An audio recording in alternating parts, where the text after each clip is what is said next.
So we are getting into a conversation this morning around security. And even as we do, we are joined in the hot seat by our guest for this hour.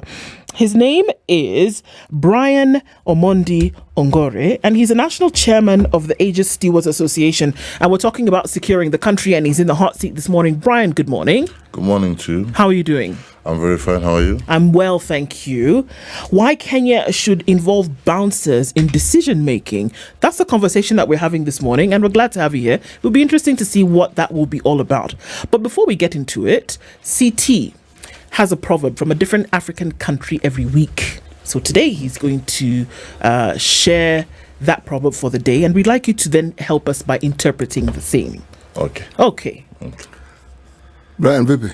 Vipi, salama. Uko sawa lakini? Niko sawa. Very good. Nashukuru. Yeah. Our proverbs for this week ending tomorrow are from the People's Democratic Republic of Algeria. Right. When I think of others' misfortunes, I forget mine. When I think of others' misfortunes, I forget mine. Kabisa. That is more sadistic, is it? Well, you tell us. Why do you think it is sadistic? Well, basically, it's like when you go to hospital and you have a headache and you find an accident victim, and all of a sudden your symptoms are not as serious as the others. So you stop sympathizing with yourself and start empathizing with others. That's a very good example. Indeed. You will go there thinking that you've had an injury, you've broken an arm. Then you find someone with a dangling leg. Or no leg. Or no leg. Then yes, and it's recently no leg. Yeah. You suddenly realize you don't have a problem. Yeah. Very true. Yes. Okay, so we're getting into a conversation about securing the country, and we're looking at security.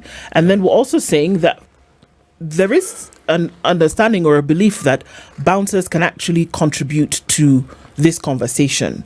Let's start off with actually what bouncers do. Because in my head, when I imagine a bouncer, I think of, personal security at an establishment, and then we're not really talking about national security. So tell us a little bit about that, first of all.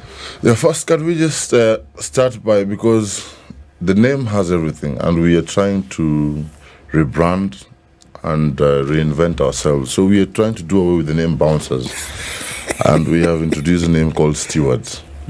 Okay. So basically, stewards are people who offer private security, and our spectrum involves offering private security in establishment like entertainment joints, offering security to close protection security to VIPs or persons of interest, offering security to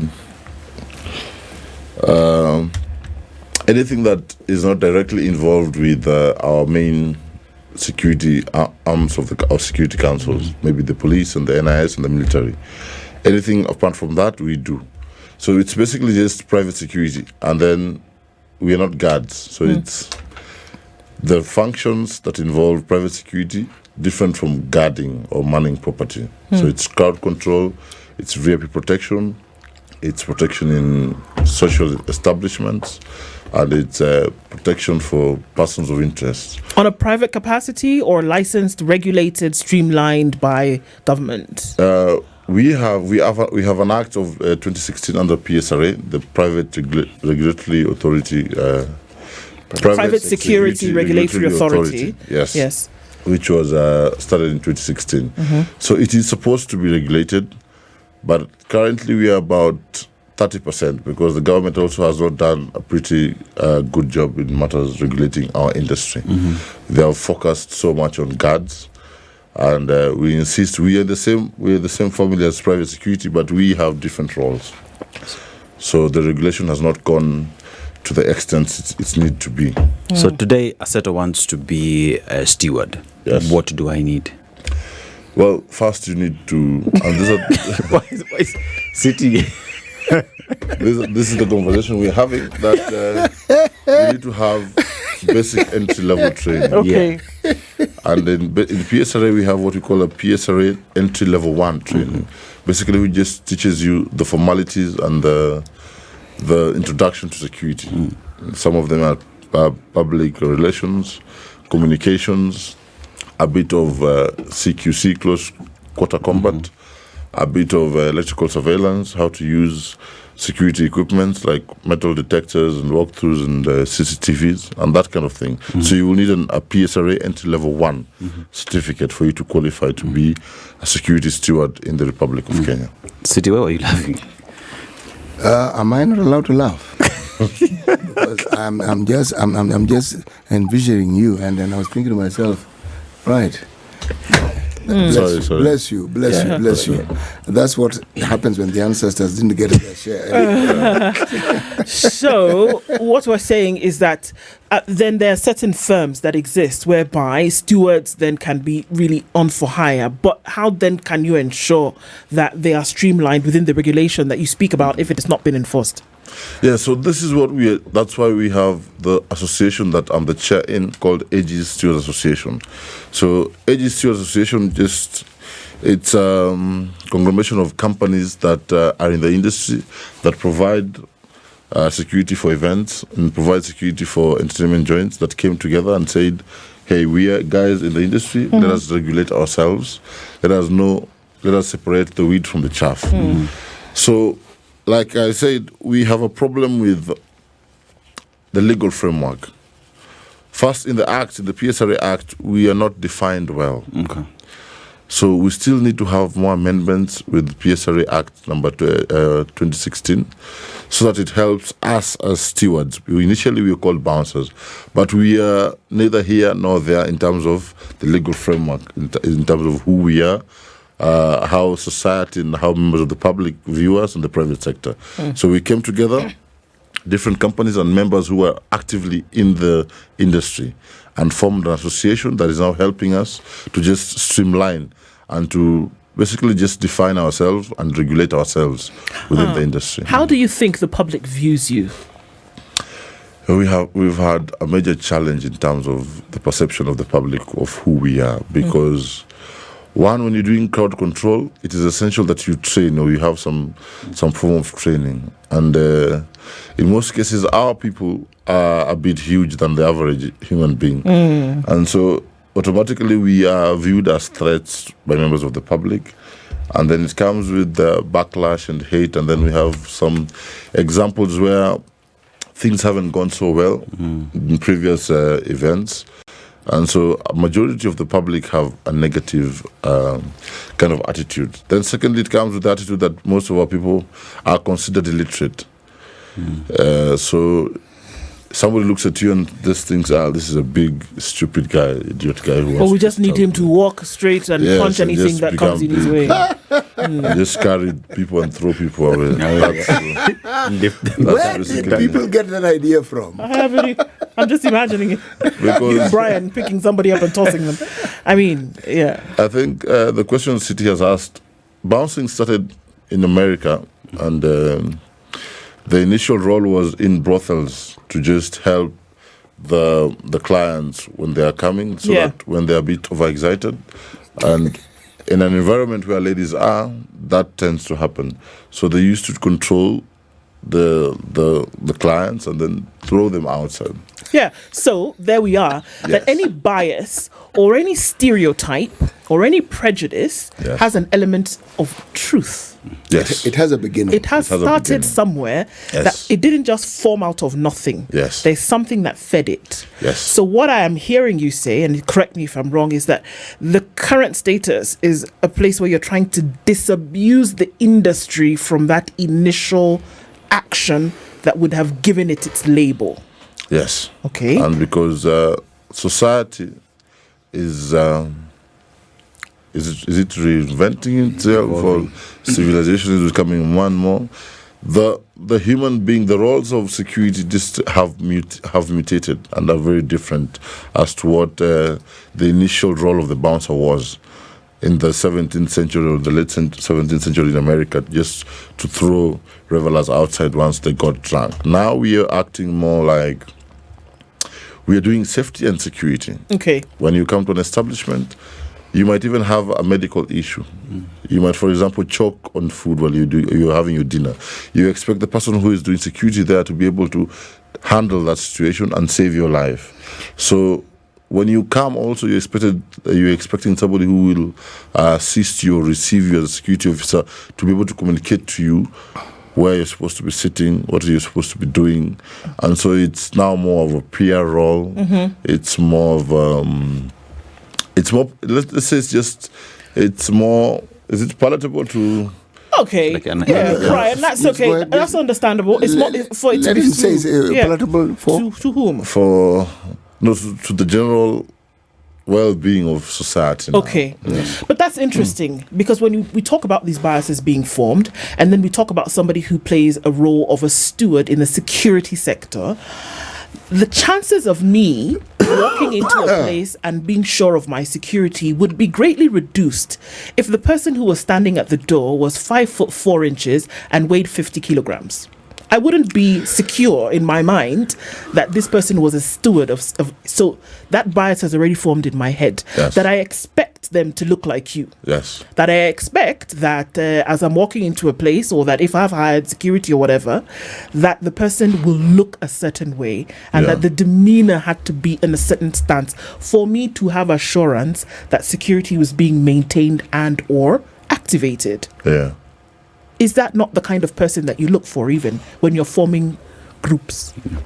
Even for you in the industry? Not necessarily, but Oh, come on. Would you take somebody who was 50 kgs and 4'5", 5'4"? it depends on his skills. Oh, skill. If he Exactly. has more adaptable skills to handle or to de-escalate whatever kind of threat that might come. Okay. And size is an advantage because if you're doing crowd control, I'm assuming we have CT fighting and Aseto is protecting Aseto is Aseto is fighting protecting with- CT. Yes, or Aseto and CT are fighting. Okay. And I'm the first person, the first responder.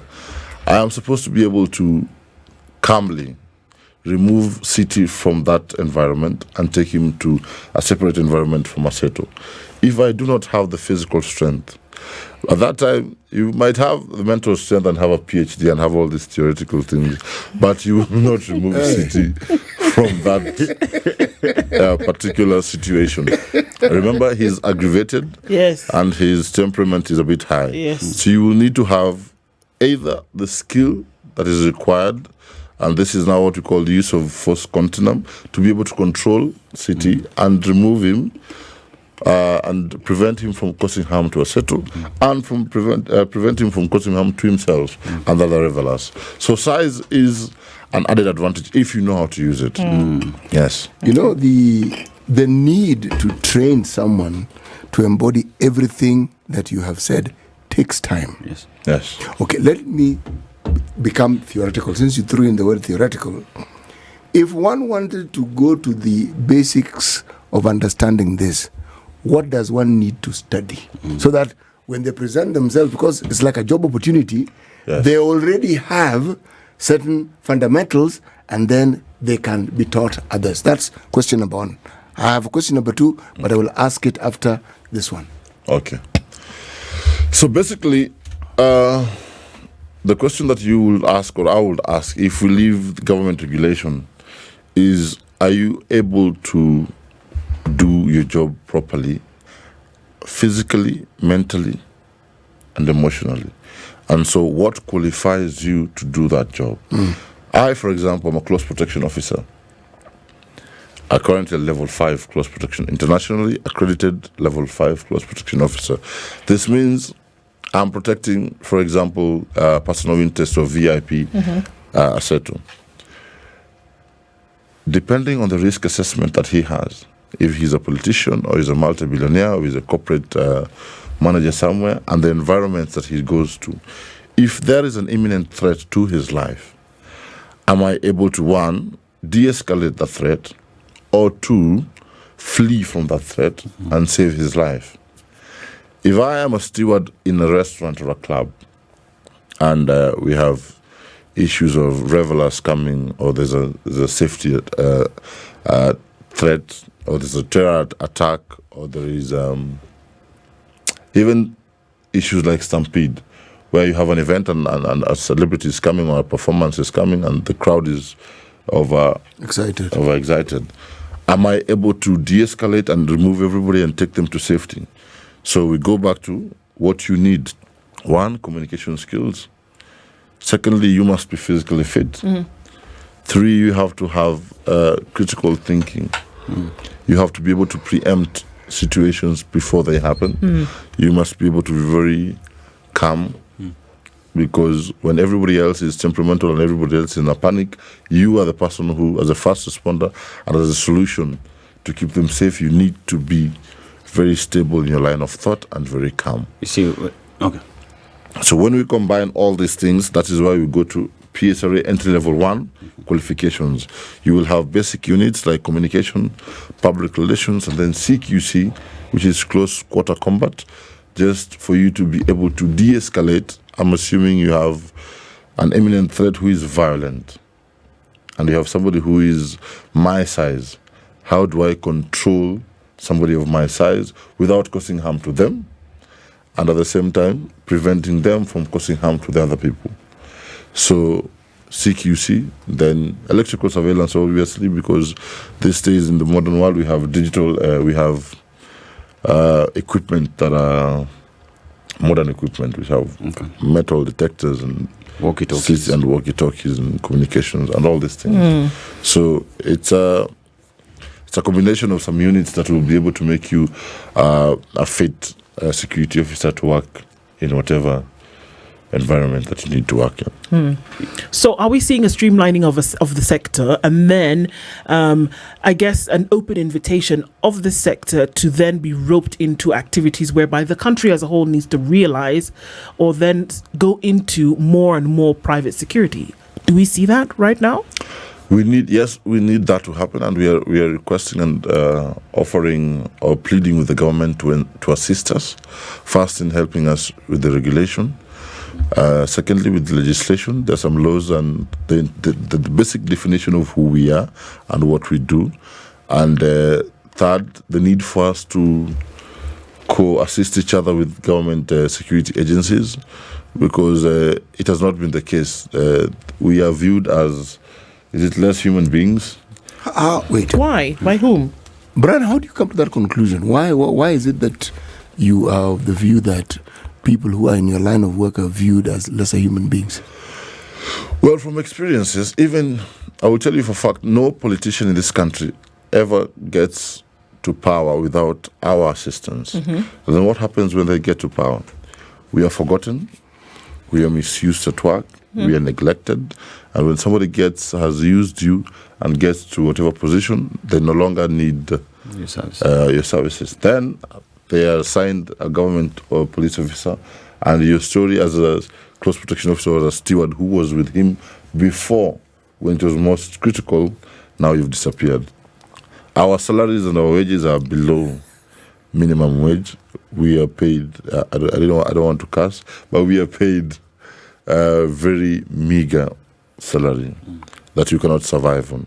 And that is why the industry has issues, because you're dealing with human beings who are underpaid, overworked, and because of mental health and the society we are, they tend to break down and they tend to have issues. Let me present you with a perspective. It's a perspective. You have an association and you have members. Yes. How does this association protect their members against the very thing that you've mentioned? Because it is a reality. I concur, because it's something I have witnessed, and so I know. Yes. Okay? Yes. Because somebody who needs a job, I asked about the training, because the politicians and their ilk, it is not just those who secure their safety in the electoral process. They do that with almost anybody, unless they think you are critical to their position if and when they get elected. This use and dump is a very normal process with our politicians. It is not unique. It's just that the ability to negotiate something that is workable. Yes. The ability. Because they need that service. They need it. Yes. How do you then ensure that, as a registered organization, your members do not get shortchanged. Yes, like I said before, now we are going to, and we're trying to go through MOUs. Trying to have MOUs with the Ministry of Labour. We are trying to have MOUs with our mother ministry, which is the Ministry of Interior. We are trying to have MOUs with trade unions that are in charge of security workers or labourers in this industry. And we've had challenges. Yes. Again, when you go to the table, you are viewed as not a peer or not a partner, but somebody who is below. So we are here to plead with all our stakeholders in the industry, our clients, the government, and people that we share. For example, people like Perak, the pubs, entertainment, restaurants and stuff, and such kind of associations, that we are viewed as equal partners in this industry, in the entertainment industry, in the security industry, and part of national building process as laborers of the country. Brian, I observe these security entities that, as we know them, that post guards and so forth, I've seen the evolution that we have and their specialities. Yes. There are those who have armored cars, it's speciality. Yes. They also have guards whom they train and they say are for VIPs. Yes. Okay? Yes. They also say that they offer a diversity of protection Yes. when it comes to ladies or women, meaning they have diversified. Yes. If this exists and there's a framework and an act that supports them, what prevents your organization from registering in such a manner but only offer the service that you offer? Because it will still be within the ambit of security. Yeah. That will be your area of speciality. Yes. So one, everybody, and I think a majority of the companies that say they do that, they take our stewards. Because based on the qualifications that I've tried to explain, a majority of the people who do close protection and these other services fall under the stewardship. The Act is one. The Act is the same for the PSRA Act 2016, is the same that governs all the guards. But we are coming out and saying we have different roles and we're not guards. So within the Act, we're not saying to form a different Act. We're just saying within the Act to have our own definition and our own sort of like niche carved It's out. actually looking for an amendment. Yeah. Yes. Yes. Okay. Yes. To add to what it already exists, add but to then what to make already for special exists. provisions, Yes. essentially, is yes, what we're for saying. what we do as stewards. And then the stewards, like I explained, we have a wider range. So from the club steward to the person who does close protection to a VIP, we are all stewards. Yes. Okay, so we're having a conversation this morning then about, private security and close protection officers, stewards. Yes. The names have changed and evolved over time, and so have the roles, increased and broadened into certain things. And so we're saying, is it time that we saw, it clearly is time, but shouldn't we then be part of regulation? Shouldn't it then be part of regulation and then understood and then, put together? And then the reasons why it's necessary for the overall security of the country. Let's continue with this conversation. We come back from this break. So when we talk about decision making, security issues at a national level, how would that, or what would that conversation look like? Where perceptions, like you've talked about historically, have come into play into the minds of people today. Historical perceptions play in the present day. Yes. How then do we have conversations about securing the country in present day with historical perceptions? Well, if we look at the ratio of police officers to civilians, this in terms of security-wise, you will find that now, as we speak, I think the situation will be almost one police officer to 1,200 civilians. If you remove the special units and the units like the traffic police and the presidential unit and the rec squad and the, let's say all these other special units, you'll find that the police officers left to protect the civilians are quite low in terms of number. When you have additional security in form of private security who are able to de-escalate or prevent threats, and the threats that we have in the country are very wide, from within and without, But when we have the fast responder, the guy who at the restaurant can be able, before the police come on site, can be able to at least contain or communicate or call for or raise an alarm. If we can have people who are skilled and trained in terms of security and can create a more friendly and more secure environment, it's a win-win for the nation. Because if you look in modern countries, like in advanced countries like Israel, you'll find that a majority of them, even the civilians, they are taken through some form of military training. This is just keeping the general... It's actually not a form.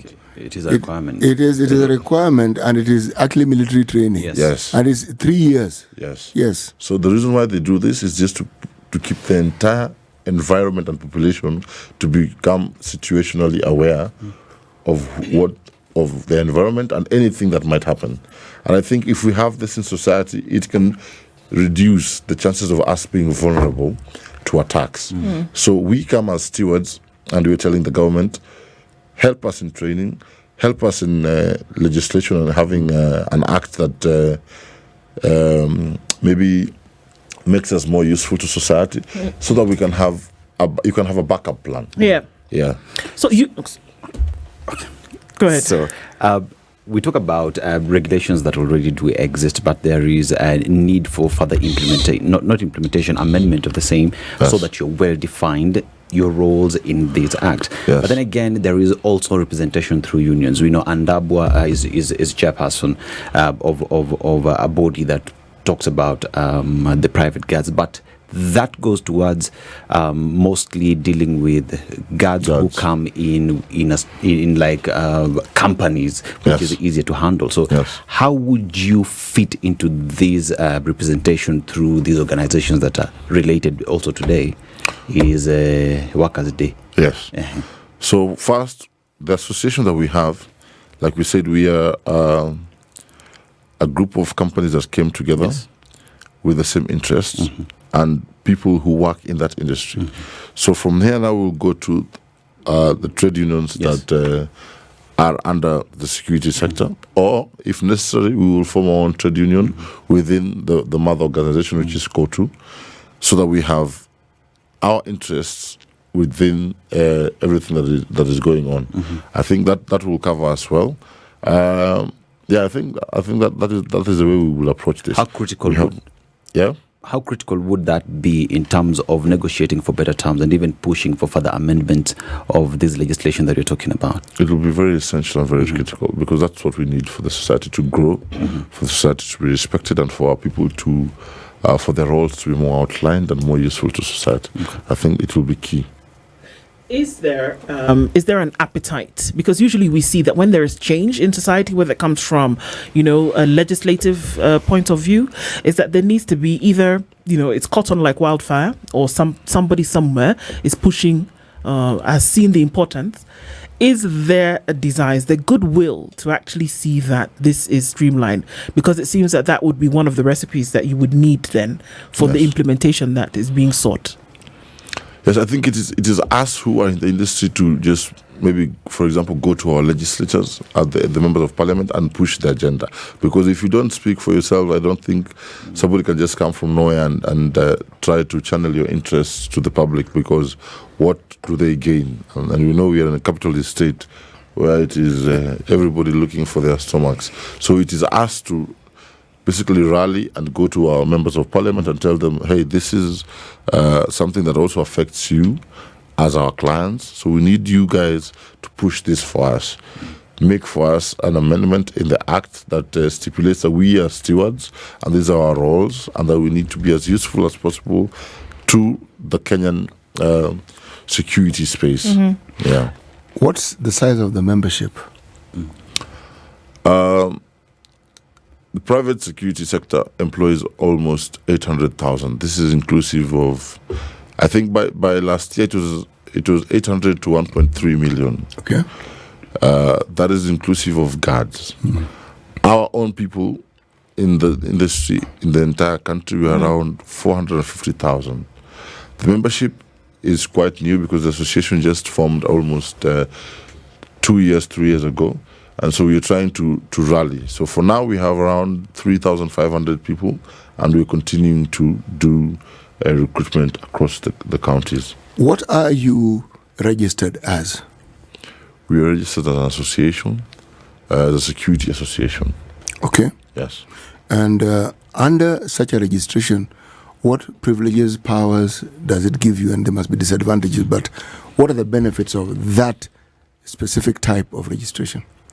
Well, for now, we just, as a society, we just have the benefits of us coming together, benefits for us to gather, benefits for us to raise resources and have an office where we can then negotiate to our clients and people who are in the industry. Like we've said, due to the nature of who we are in the industry, being a team that has been sidelined for quite a while, we are just trying to raise our stakes now and trying to get people to then see what other things that we can add to the flesh that we as an industry. Yeah.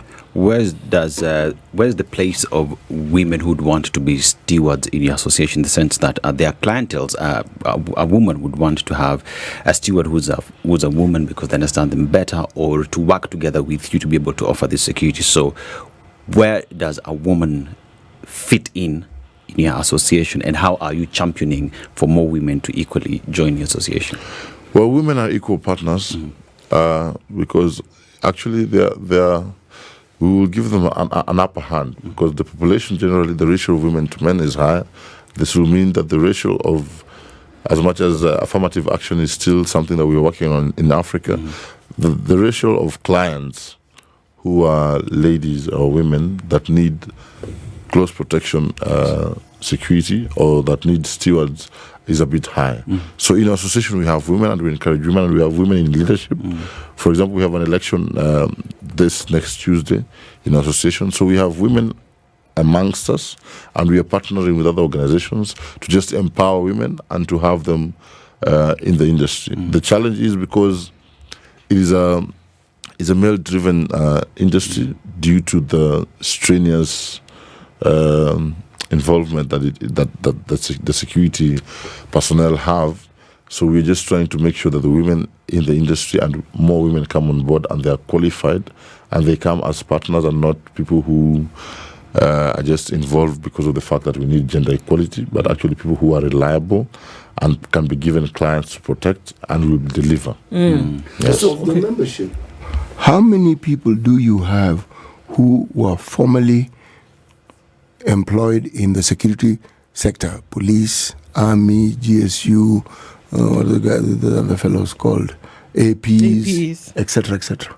That number is quite low because you will find a majority of those who are employed come in as retirees, and so they're not in the active stages. They can be part of risk assessors and that kind of thing. And there's trainers. a role they can play, and trainers, yes. But in terms of actively being in the industry, we have, the number is quite low. But we're encouraging everybody, if you become a civilian, what we don't do is to hire or take people who are actively in government to be part of us, because we require them to be civilians, for them to be able to, for also conflict of interest, to avoid conflict of interest, we need them to be civilians for them to be part of us fully. Okay. And so what kind of activities are they engaged in? What are you doing? You mentioned, private security for politicians during campaigns and things like that. But then what other activities would you see that stewards engage? Well, stewards, like I said, we have from risk assessments to, if anybody wants to open a new establishment, you need to call a steward who is qualified to just tell you, this space, this is what you can do with this space, this is where you put your fire extinguishers, this is where your exits and your entries are, this is where your fire points are, for safety also, for advising general public, for close protection, like we said, for doing things like transit and cargo, because we have the normal courier services for other companies, and then we have valuable items. For example, somebody might have, if you have the paperwork, you might have diamonds or gold, and then you require somebody to transport them from point A to point B. If they are legit valuable materials that you have with proper documentation, our stewards will assist you in that kind of operations. We have basically just, including mental health, just to have somebody, if you have had, for example, a previous traumatic experience and you're not comfortable in maybe public spaces, you're not comfortable in going to even closed spaces or meetings or anything like that, you call a steward to assist you and just walk with you and just to be there to give you the kind of assurance that you need, that you're okay and you have somebody who is watching at your six or is watching at your back. Yeah. You know, when you look at a country like ours and you look at, say, the proliferation of guards as we know them, Yes.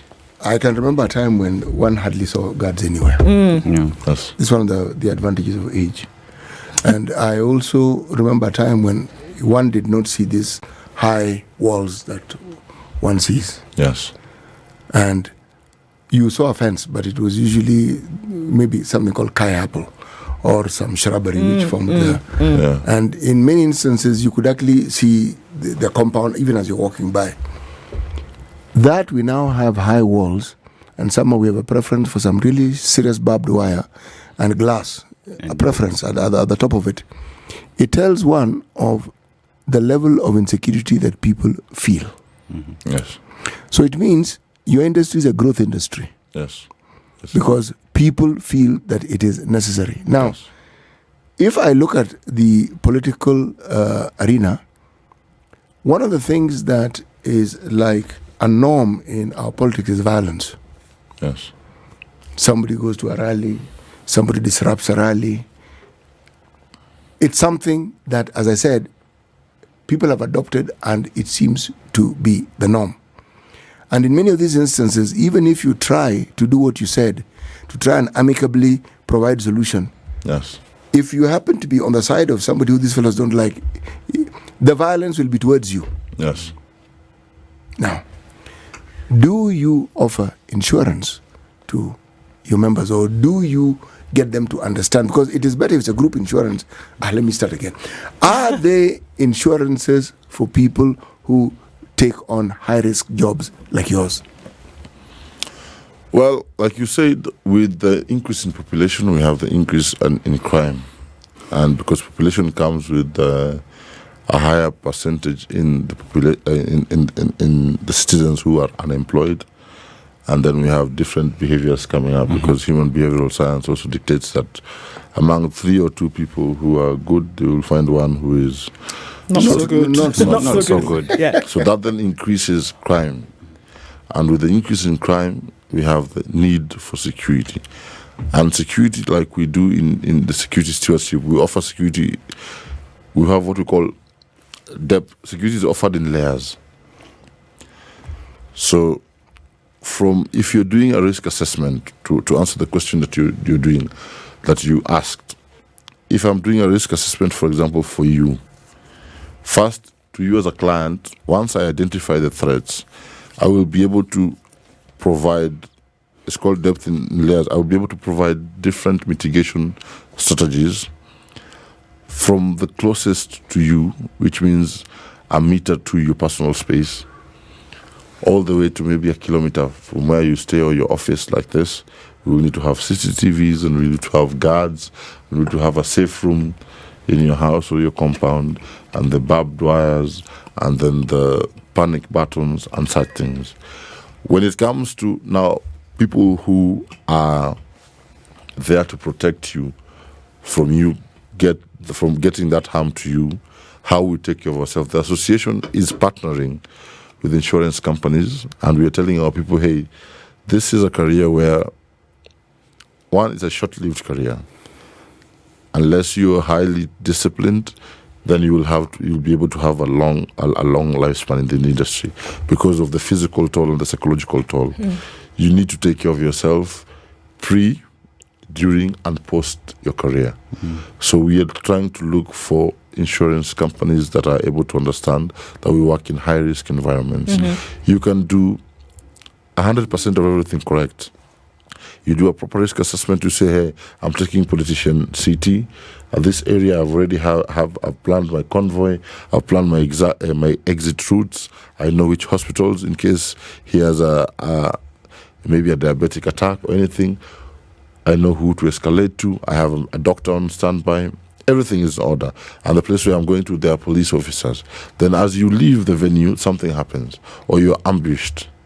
And so you, as a security personnel, you are at a high risk. And sometimes there are things which are unforeseeable.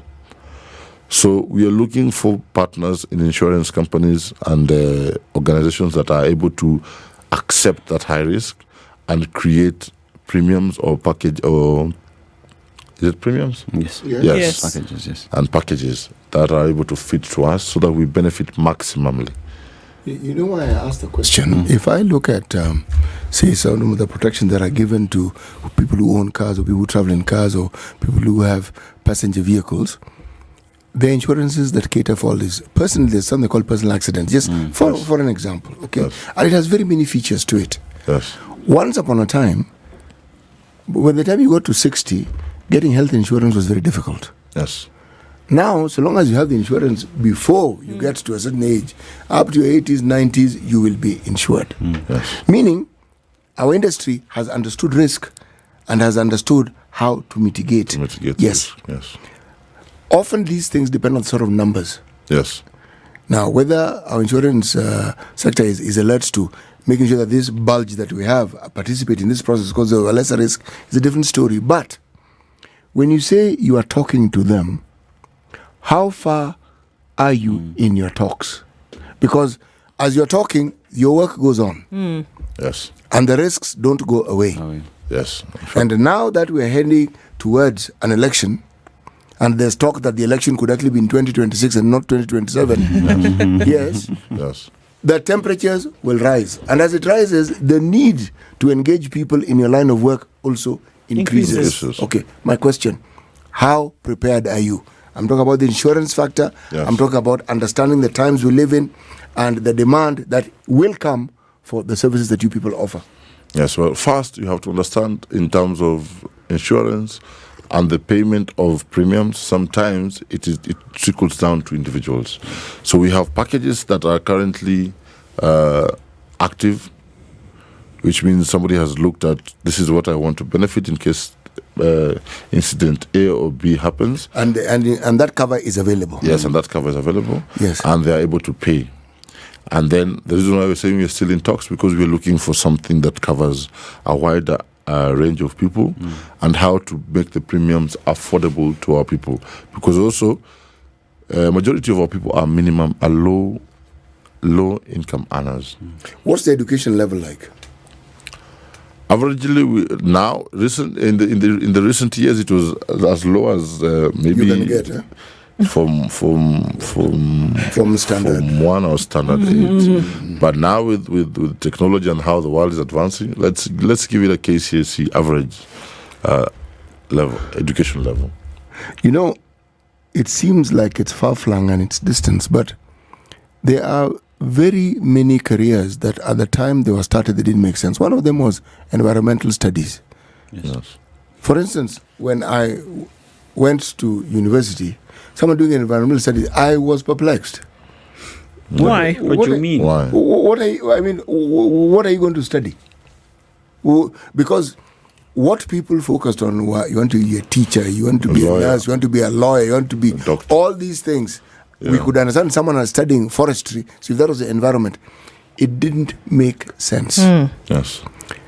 ICT came along, it still didn't make sense because you couldn't see its applicability. Yes. But your line of work, the applicability, has been with us for the longest of times. Yes. And that begs the question then, why have we been in the dark for so long? Because I think even during the Christ's age, Jesus Christ himself, when he was being arrested, I think he had stewards. The guy, is it Peter, who removed a knife and cut somebody's ear? Sword. A sword. Yeah, it's a bigger knife. He was acting as a role of a CP. to Jesus Was Christ. he? Okay. because He took it upon himself. he took it upon himself to protect the Savior. Or so he thought. No, yes. so he Or so he thought. That basically is just using and defend with your life and everything that you have to protect somebody else. That's essentially what you're saying you do. Yes. So it's as long as the other career. It has been there since before the evolution of man. Why?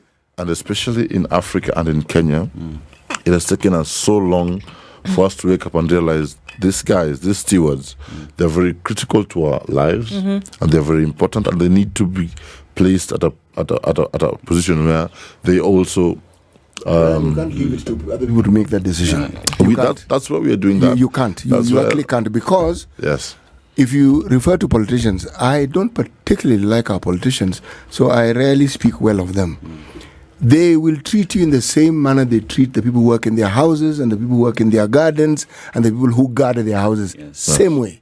Yes. And yet the role you play is It's very far, critical. far more significant. Yes, but then how do we legislate, for example?